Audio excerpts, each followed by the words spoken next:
امام غزالی فرماتے ہیں کہ آگ آج بھی بجھانے کے دو ہی طریقے ہیں جو بڑے بڑے ریلائبل ہیں، یا تو پانی ڈال دو ورنہ مٹی ڈال دو، اس سے کیا ہوگا؟ آگ بجھ جائے گی۔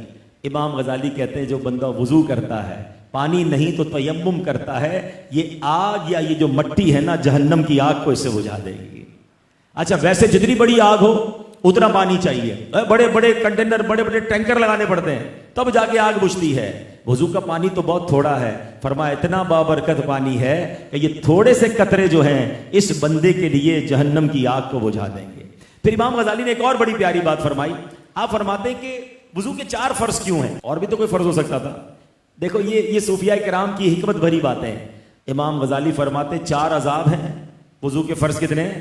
4 ہیں۔ گویا رحمت الہی پکار رہی ہے، اے میرے بندوں وضو میں چہرہ دھویا کرو، قیامت کے دن چہرہ سیاہ نہیں ہوگا، تمہارا چہرہ چمکے گا۔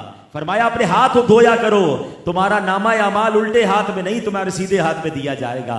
فرمایا سر کا مسح اور پیر دھویا کرو، تمہیں پیشانی سے پکڑ کر جہنم میں نہیں ڈالا جائے گا بلکہ تمہارے سر پر جنت کا تاج سجایا جائے گا۔